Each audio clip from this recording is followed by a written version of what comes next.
तो आज हमने जितने भी हमारे पूर्व सैनिक थे सभी उन्होंने एक ही आवाज़ उठाई है, अगर मोदी जी आप इसमें लिप्त नहीं है तो आप इसकी जांच क्यों नहीं करा रहे। जिस शहीद के नाम पे ये वोट मांगते हैं आज तक उनको शहीद का दर्जा नहीं दे पाए, और जिस सुरक्षा के घेरे में मोदी जी और अमित शाह रहते हैं पैरामिलिट्री के, ना उनको ये पेंशन दे पाए। देश के लिए बड़ी दुर्भाग्य की बात है। रही किसान की बात, तो जवान और किसान का मेल तो बचपन से रहा हुआ है। हम नौकरी लगने से पहले अपने पिताजी या भाई के साथ खेती का काम करते थे, आज रिटायर आके भी हम वही खेती का कार्य करते हैं, तो वो हमारा कार्य क्षेत्र है। तो हम जब तक तीनों काले कानून वापस नहीं होंगे, जवान और किसान मिलकर इस लड़ाई को लड़ेंगे, और जब तक हम घर वापसी नहीं करेंगे जब तक तीनों काले कानून वापसी नहीं होंगे। एमएसपी को कानून नहीं बनता, सजा का प्रावधान नहीं होता। सर, जिस तरीके से अर्नब गोस्वामी पर कार्रवाई अभी तक नहीं हुई है, चैट भी सामने आ गई है, कह रहे हैं कि जजों को खरीद लिया है और पुलवामा हमले का भी पहले से ही पता था उनको। देखिए, मैंने आपको पहले भी कहा और मैंने बनारस में भी आवाज़ उठाई थी, मैं मोदी जी के खिलाफ यदि चुनाव लड़ने गया था तो सिर्फ पुलवामा हमले से आहत होकर चुनाव लड़ने गया था। कि मैं भी सेना में रहा हूं कि अचानक इतना बड़ा हमला हो जाता है और देश के प्रधानमंत्री वो कौन से डिस्कवरी चैनल के ऊपर खड़े होकर हाथी का गोबर सूंघ रहे होते हैं। बड़े शर्म की बात है जब उनको पता लग जाता है।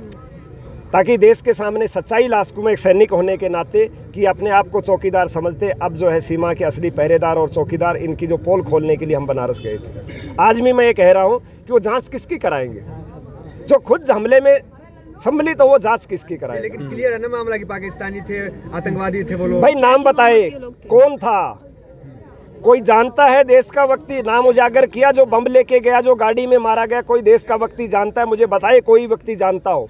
मैं जानता हूँ। वो कहते हैं इस पे सवाल उठाना मैं जानता हूँ, अपमान है। मैं जानता हूँ वो व्यक्ति कौन था।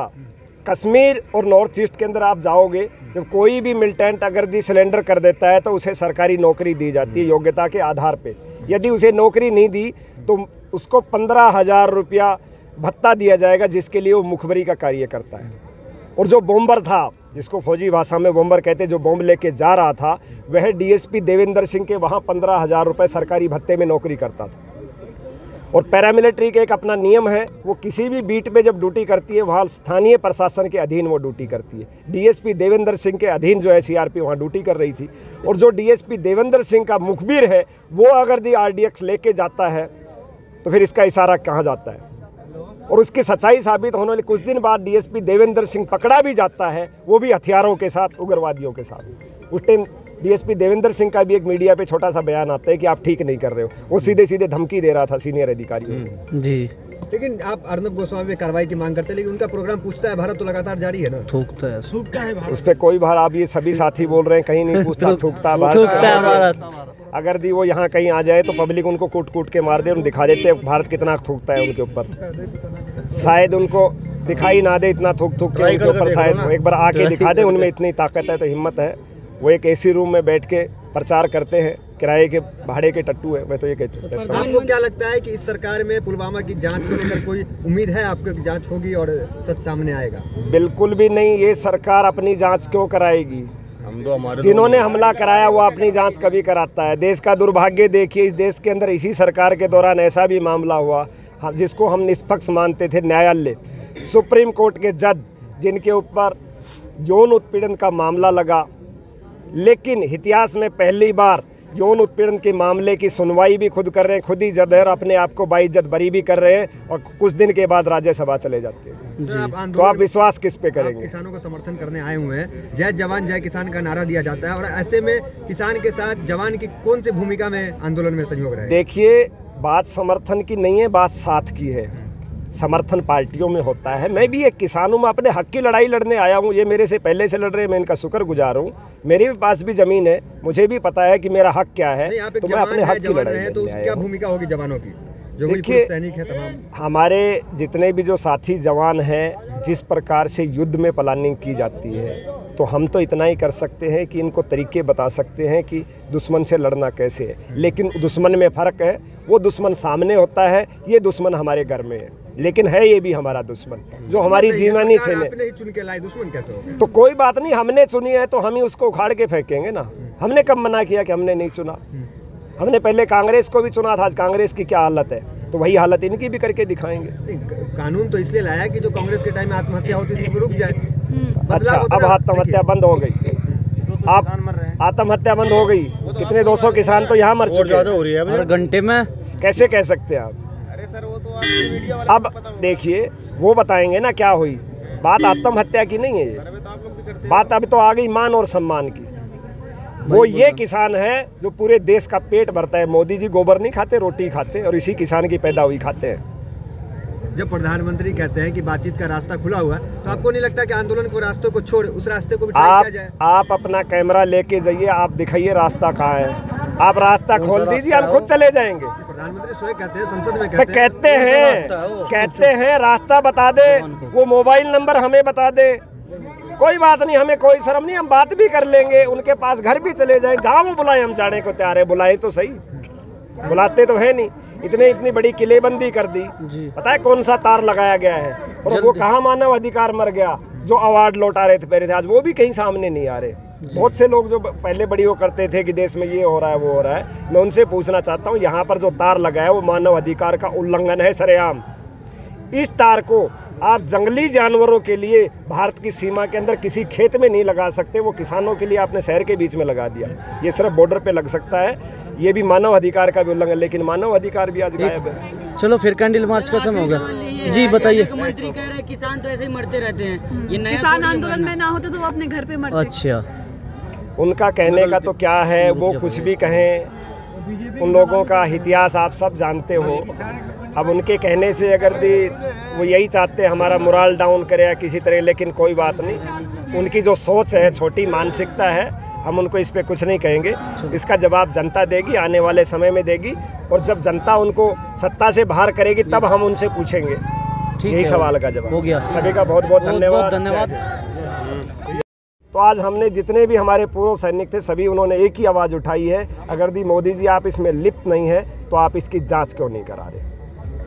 जिस शहीद के नाम पे ये वोट मांगते हैं, आज तक उनको शहीद का दर्जा नहीं दे पाए, और जिस सुरक्षा के घेरे में मोदी जी और अमित शाह रहते हैं पैरामिलिट्री के, ना उनको ये पेंशन दे पाए, देश के लिए बड़ी दुर्भाग्य की बात है। रही किसान की बात, तो जवान और किसान का मेल तो बचपन से रहा हुआ है।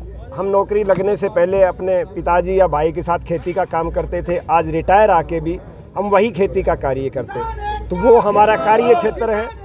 तो हम जब तक तीनों काले कानून वापस नहीं होंगे, जवान और किसान मिलके इस लड़ाई को लड़ेंगे, और जब तक हम घर वापसी नहीं करेंगे, जब तक तीनों काले कानून वापसी नहीं होंगे। एमएसपी को कानून नहीं बनता, सजा का प्रावधान नहीं होता। सर, जिस तरीके से अर्नब गोस्वामी पर कार्रवाई अभी तक नहीं हुई है, चैट भी सामने आ गई है, कह रहे हैं कि जजों को खरीद लिया है और पुलवामा हमले का भी पहले से ही पता था उनको। देखिए, मैंने आपको पहले भी कहा और मैंने बनारस में भी आवाज़ उठाई थी, मैं मोदी जी के खिलाफ यदि चुनाव लड़ने गया था तो सिर्फ पुलवामा हमले से आहत होकर चुनाव लड़ने गया था। कि मैं भी सेना में रहा हूँ कि अचानक इतना बड़ा हमला हो जाता है और देश के प्रधानमंत्री वो कौन से डिस्कवरी चैनल के ऊपर खड़े होकर हाथी का गोबर सूंघ रहे होते हैं। बड़े शर्म की बात है जब उनको पता लग जाता है। ताकि देश के सामने सच्चाई ला सकूँ मैं एक सैनिक होने के नाते, कि अपने आप को चौकीदार समझते, अब जो है सीमा के असली पहरेदार और चौकीदार, इनकी जो पोल खोलने के लिए हम बनारस गए थे। आज भी मैं ये कह रहा हूँ कि वो जांच किसकी कराएंगे, जो खुद हमले में सम्मिलित हो वो जांच किसकी कराएंगे। लेकिन क्लियर है ना मामला कि पाकिस्तानी थे, आतंकवादी थे वो लोग। भाई नाम बताए कौन था, कोई जानता है देश का व्यक्ति? नाम उजागर किया, जो बम लेके गया, जो गाड़ी में मारा गया, कोई देश का व्यक्ति जानता है? मुझे बताइए कोई व्यक्ति जानता हो। मैं जानता हूँ। वो कहते हैं इस पे सवाल उठाना मैं जानता हूँ, अपमान है। मैं जानता हूँ वो व्यक्ति कौन था। कश्मीर और नॉर्थ ईस्ट के अंदर आप जाओगे, जब कोई भी मिलिटेंट अगर सिलेंडर कर देता है तो उसे सरकारी नौकरी दी जाती है योग्यता के आधार पे। यदि उसे नौकरी नहीं दी तो उसको 15,000 रुपया भत्ता दिया जाएगा, जिसके लिए वो मुखबरी का कार्य करता है। और जो बॉम्बर था, जिसको फौजी भाषा में बॉम्बर कहते, जो बॉम्ब लेके जा रहा था, वह डीएसपी देवेंद्र सिंह के वहाँ 15,000 रुपये सरकारी भत्ते में नौकरी करता था। और पैरामिलिट्री के एक अपना नियम है, वो किसी भी बीट में जब ड्यूटी करती है वहाँ स्थानीय प्रशासन के अधीन वो ड्यूटी करती है। डीएसपी देवेंद्र सिंह के अधीन जो है सीआरपी वहाँ ड्यूटी कर रही थी। और जो डीएसपी देवेंद्र सिंह का मुखबिर है वो अगर आरडीएक्स लेके जाता है तो फिर इसका इशारा कहाँ जाता है।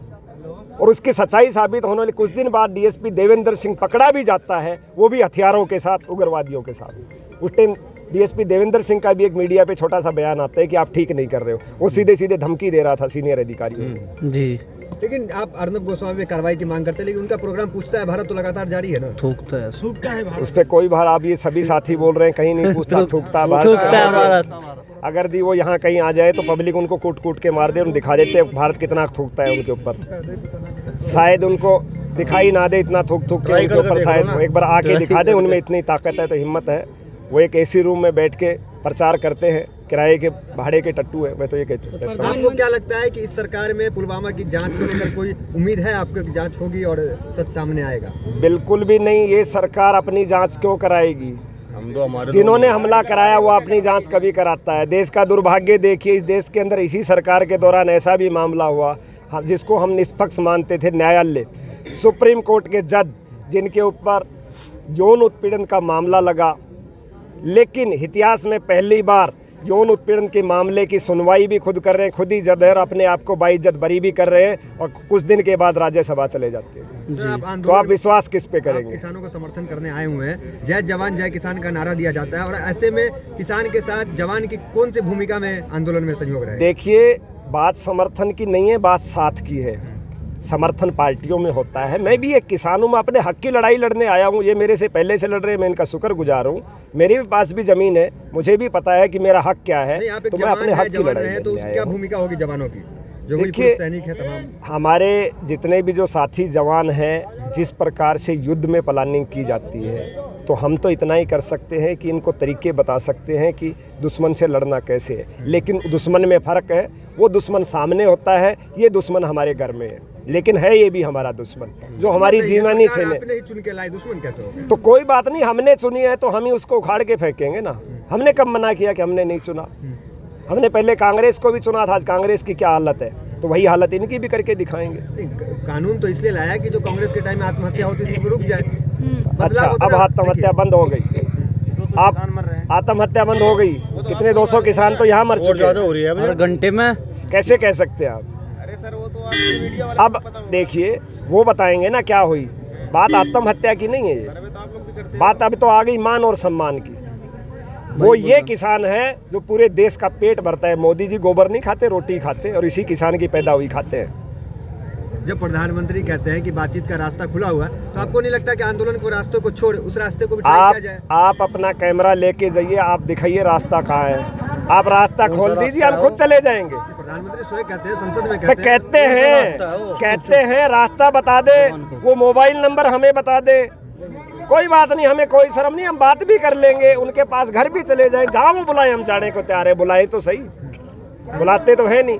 इतनी बड़ी किलेबंदी कर दी, पता है कौन सा तार लगाया गया है?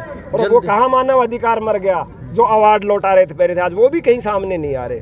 बहुत से लोग जो पहले बड़ी वो करते थे कि देश में ये हो रहा है वो हो रहा है, मैं उनसे पूछना चाहता हूँ, यहाँ पर जो तार लगा है वो मानव अधिकार का उल्लंघन है सरेआम।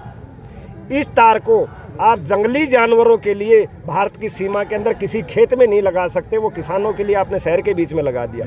ये सिर्फ बॉर्डर पे लग सकता है, ये भी मानव अधिकार का भी उल्लंघन, लेकिन मानव अधिकार भी आज गायब है। चलो फिर कैंडल मार्च का समय होगा। जी बताइए। मंत्री कह रहे हैं किसान तो ऐसे ही मरते रहते हैं, ये नया किसान आंदोलन में ना होते तो वो अपने घर पे मरते। अच्छा, उनका कहने का तो क्या है, वो कुछ भी कहें, उन लोगों का इतिहास आप सब जानते हो। अब उनके कहने से अगर वो यही चाहते हैं हमारा मोरल डाउन करे या किसी तरह, लेकिन कोई बात नहीं, उनकी जो सोच है, छोटी मानसिकता है, हम उनको इस पे कुछ नहीं कहेंगे।